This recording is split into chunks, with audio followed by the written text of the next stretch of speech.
এলা ভাই কি কথা শোনা পাচ্ছ কহ দি বিহার দিন বলে বউ বদল হয়ে যাচ্ছে মেকআপ করে। বিয়ার আগত বলে দেখিছি একজন কাক, এলা বিয়ার পর ধরে গেছে মেকআপ টেকআপ করা ছিল বুঝাই পাইনি, বাড়ি যায় বাসার ঘর দেখে বউ বলে পাল্টে গেছে। এলা ঘটনা কিন্তু ঘটেছে, তামাতি বাউ সাবধান। তাই বলে মনে করেন না মুই আর খুবই মেকআপ করছো, মেকআপ করতে করতে একবারে সাদা থেকে চেহারা পাল্টাই দিছু। মুই খালি কোনো সানস্ক্রিন মাখিছু আর কোনো পাউডার মাখাচ্ছি, বুঝা পাইছেন? কারণ যাওয়া হবে বাইরে বাইরে যাওয়া হবে, অফিস যাওয়া হবে, বুঝা পাইছেন? তো এইলা যদি ঘটনা ঘটে তো কেন হয়, সাবধান। ঠিক আছে, এই যে হাতও তো মাখাইছো দেখা পাইছেন, খালি কি মুখখানা দিলে হবে? এলা কইবেন যা দেখবি মুখখান ফসা হাতখান কালা। এলা মেয়ে মানুষ চালাক হয়ে গেছে, তোমাকেও চালাক হবা হবে, সেই চালাক হন। হ্যাঁ ভাই, যেমন দেখে বিয়া করো, বিয়ার পর কিন্তু বউ মেকআপে করিবে, স্কিন কেয়ার প্রোডাক্ট কিনে দিবাই হবে, এটা কিন্তু বাধ্যতামূলক, বুঝে নাও। তা যতই দাম হোক আর যতই যাই হোক ভাই, তাহা আমরা চেংড়ি মাছি চাহাই যে না একটু ফিটফাট করে থাকি বা একটা জিনিস দুই একটা জিনিস কিনি, যদি আমরা নাও মাখি।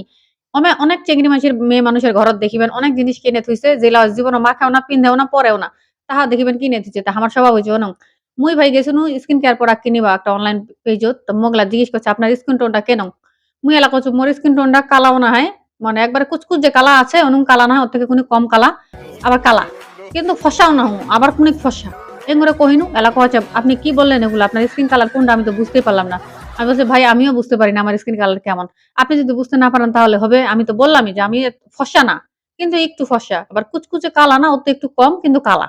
ভাই এভাবে বললাম তাও বুঝে না, তা আমার দোষ এটা বলেন, উনি যদি না বুঝে আমার দোষ? হ্যাঁ, মোক দোষ দিলে হবে খালি তোমরাই কহ। থাকো, মই রেডিমেডি হয়ে হেনে যাও। হ্যাঁ।